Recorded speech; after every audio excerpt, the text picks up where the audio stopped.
नमस्कार, कैसे हैं आप सभी। उम्मीद करते हैं आप सभी स्वस्थ और मस्त होंगे। आज के इस वीडियो में हम सभी जानेंगे बिना पल्स ऑक्सीमीटर के आप किस तरह से ऑक्सीजन लेवल का पता लगा सकते हैं कि हमारे शरीर में ऑक्सीजन की मात्रा पूरी है या कम हो चुकी है। किस तरह से आप विदाउट मशीन के चेक कर सकते हैं। इस प्रोसेस से एक ऐसा फंडा मैं आप सभी को बताने वाला हूं, एक ऐसी कुछ जानकारी देने वाला हूं जो आप सभी को लाइफ में हमेशा काम आएगी। और ये जानकारी आप जितना ज़्यादा शेयर कर सकते हैं उतना ज़्यादा शेयर कीजिएगा, जिससे ये जानकारी एक हर व्यक्ति तक पहुंच सके, हर व्यक्ति इस जानकारी का फ़ायदा उठा सके और लाइफ में, हमारे आस पड़ोस में, हमारे घर में जब भी ये सिचुएशन आती है तो आप इस सिचुएशन का पता लगा सकें और तुरंत उस मरीज को हॉस्पिटलाइज कर सकें या ऑक्सीजन देने की उसको कोशिश करें। तो यहाँ पर इस वीडियो में केवल यही चीज़ें हम डिस्कस करेंगे और जानेंगे किस तरह से आप घर पर पता लगा सकते हैं कि शरीर में ऑक्सीजन की मात्रा कम है या नॉर्मल है। दोस्तों, जब भी हमारे शरीर में ऑक्सीजन का लेवल कम होता है तो हमें काफ़ी सारी दिक्कतें आने लगती हैं, जैसे बहुत ज़्यादा सांस फूलना, होठों का नीला पड़ना, फेस का नीला पड़ना, हाथ पैरों का नीला पड़ना और बहुत जल्दी जल्दी सांस लेना। कई ऐसे पेशेंट्स होते हैं जो बोल नहीं पाते हैं। ऐसे सिचुएशन में कई पेशेंट्स को बहुत ज़्यादा समस्या आती हैं। कई पेशेंट्स हॉस्पिटल नहीं पहुंच पाते हैं, कई पेशेंट्स को पता ही नहीं लगता है कि मुझे क्या हो रहा है। तो ऐसे सिचुएशन में ये सभी को ध्यान रखना होगा कि कैसे हम घर पर पता लगा सकते हैं बिना पल्स ऑक्सीमीटर के। और कई बार हर किसी के पास पल्स ऑक्सीमीटर नहीं होता है, हर कोई पल्स ऑक्सीमीटर को अफोर्ड भी नहीं कर सकता है। तो यहाँ पर एक होता है रॉथ स्कोर। रॉथ स्कोर एक ऐसा टेक्निक है जिसकी सहायता से आप मोटा मोटा पता लगा सकते हैं कि शरीर में ऑक्सीजन का लेवल कितना है। हमें इस रॉथ स्कोर में करना क्या है, सिंपल सी चीज़ है। हमें अपनी सांस को लेना है, पूरा प्रॉपर तरीके से सांस खींचना है। जैसे ये सांस हमने लिया और सांस लेने के साथ में जब इस सांस का हम एंड कर देंगे तो हमें 1 2 3 4 5 6 7 8 9 10 11 इस तरीके से गिनती को काउंट करना है। और ये गिनतियां अगर आप 30 तक काउंट कर लेते हैं, इसका मतलब है कि आपका जो ऑक्सीजन लेवल है वो नॉर्मल है। ऑक्सीजन लेवल नॉर्मल है यानी कि आप 30 तक काउंट बड़ी आसानी से कर सकते हैं। जैसे कि 1 2 3 4 5 6 7 8 9 10 11 12 13 14 16 17 18 19 20 21 22 23 24 25 26 27 28 29 30 31 32 33 34 35 36 37 38 39 40 इस तरह से अगर आप, और सांस को छोड़ देना है, इस तरह से अगर आप 30 काउंट कर सकते हैं तो आपका ऑक्सीजन लेवल लगभग नॉर्मल है। जब किसी व्यक्ति को 10 काउंट ही करने में परेशानी आए, यानी कि वो पेशेंट सांस तो उसने ले ली लेकिन वो 10 तक ही उसकी सांस फूलने लगी, जैसे 1 2 3 4 5 1 2 3 4 5 6 7 इस तरीके से वो पेशेंट्स अगर करने लगे, 10 तक भी काउंट नहीं कर पा रहा है गिनती, इसका मतलब है कि उसका जो ऑक्सीजन लेवल है वो 95% से नीचे है। अगर यही पेशेंट 5 से 7 गिनती काउंट कर पाए तो इसका मतलब है कि इस पेशेंट का जो ऑक्सीजन लेवल है वो 90 से कम है। तो 90 से कम यानी कि जब पेशेंट्स 5 से 7 गिनती को काउंट कर पाए और पेशेंट की सांस फूलने लगे, एक सबसे तरीका अच्छा ये होता है।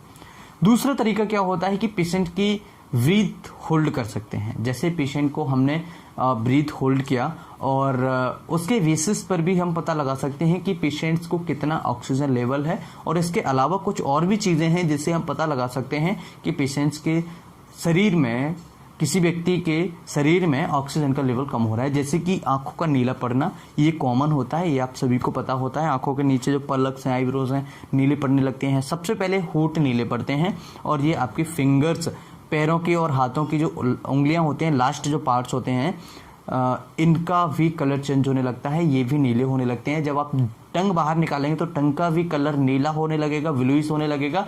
और इसके साथ में जो म्यूकोजा है, इनर लेयर, वो भी पेशेंट की नीली पड़ने लगेगी। इसके अलावा एक और तरीका है, पेशेंट को जब हम एग्जामिन करते हैं तो पेशेंट हड़बड़ाता है, पेशेंट सही से बोल नहीं पाता है। अगर मैं उस पेशेंट को बोलूँ कि आप आपको क्या समस्या है, तो वो पेशेंट्स अपनी तरफ से एक सेंटेंस पूरा नहीं कर पाएगा।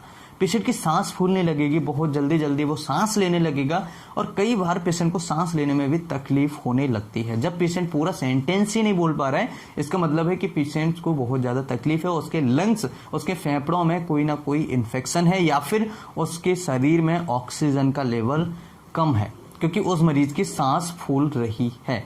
अस्थमा का पेशेंट्स आपने देखा होगा, अस्थमा में क्या होता है, पेशेंट बहुत जल्दी जल्दी सांस लेता है। क्यों लेता है? क्योंकि ऑक्सीजन का लेवल उसके अंदर मेंटेन नहीं हो पा रहा है, प्रॉपर तरीके से फंक्शंस उसके लंग्स नहीं कर पा रहे हैं। ऐसी सिचुएशन में बहुत जल्दी जल्दी सांस लेता है, तो ऐसी कंडीशन में प्रॉब्लम आ सकती है।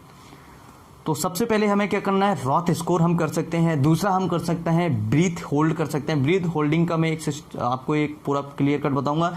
इसके साथ में आप चेहरे को, फेस को, टंग को, लिप्स को, आप उंगलियों के फिंगर्स वगैरह को, पैरों की फिंगर्स, उंगलियों को चेक कर सकते हैं, इनका कलर ब्लू तो नहीं हो रहा है, नीला तो नहीं हो रहा है। इसके साथ में जो एक लेक्चर और हमने बताया है, एक तरीका और बताया है कि पेशेंट्स को हम जब कुछ पूछते हैं तो पूरा सेंटेंस नहीं पूरा कर पाता है, कंप्लीट सेंटेंस नहीं बोल पाएगा, हड़बड़ाएगा। पेशेंट बहुत जल्दी जल्दी उसे बोलने की कोशिश करता है, पेशेंट बोल नहीं पाता। और पेशेंट को अगर हम बोलें कि आप खड़े हो जाओ या हमारे यहाँ तक चल के आ जाओ, तो पेशेंट बिल्कुल भी नहीं चल पाएगा। वो कहेगा डॉक्टर साहब बहुत ज़्यादा वीकनेस हो रही है, मेरे पे चला भी नहीं जा रहा है, बहुत ज़्यादा उसको वीकनेस और इरिटेशन जैसी समस्या होने लगती है। अगर बात करें ब्रीथ होल्ड के बारे में, जो मैंने आपको बताया कि सांस रोकने का एक सिस्टम होता है, वो किस तरह से होता है उसे भी हम आइए जान लेते हैं। ब्रीथ होल्ड में क्या होता है कि पेशेंट की हम सांस रोकते हैं। पेशेंट अगर 8 से 10 सेकंड के लिए सांस रोक लेता है, तो ऐसे पेशेंट्स में जो लक्षण होते हैं ऑक्सीजन के, वो 95% के आसपास होते हैं, 95% से कम हो सकता है। और अगर वही पेशेंट्स 5 सेकंड 6 सेकंड ही सांस रोक पाए, तो इस सिचुएशन में हमें हो जाना चाहिए, उस पेशेंट का ऑक्सीजन लेवल जो है वो 90 से नीचे आ सकता है, ये हमें ध्यान रखना चाहिए। और अगर आप 10 सेकंड 15 सेकंड से ज़्यादा रोक सकते हैं, जैसे कई पेशेंट्स होते हैं 1-1 मिनट का स्कोर है उनका, 30 सेकंड तक रोक सकते हैं, 20 सेकंड तक रोक सकते हैं, 40 सेकंड तक रोक सकते हैं, तो इसका मतलब है कि आपका जो ऑक्सीजन लेवल है वो बॉडी के अंदर सही है। कई वीडियोस आप सभी को पता होगा कि कई सारे ऐसे वीडियोस आए थे जिसमें बताया गया था कि 1 मिनट तक सांस रोकने से या 40 सेकंड तक सांस अगर आप रोकते हैं तो कोरोना का इन्फेक्शन नहीं होगा। वो कोरोना के इन्फेक्शन वाला मैटर नहीं था, वहां पर मैटर था कि आपके लंग्स के अंदर ऑक्सीजन कितना है, बॉडी के अंदर कितना ऑक्सीजन फ्लो है, कितना ऑक्सीजन है, जिससे ब्रीथ होल्ड करने पर आप पता लगा सकते हैं। पेशेंट अगर 5 सेकंड 10 सेकंड तक सांस नहीं रोक पा रहा है, तो उसको बहुत ज़्यादा समस्या हो सकती है, उसके इन्फेक्शन लंग्स में, इनके लंग्स बहुत ज़्यादा अफेक्टेड हो सकते हैं। ये आप सभी को ध्यान रखना होगा। आज की इस वीडियो में हमने जाना विदाउट पल्स ऑक्सीमीटर के घर पर ऑक्सीजन लेवल किस तरह से चेक किया जाता है, किस तरह से आप चेक कर पाएंगे।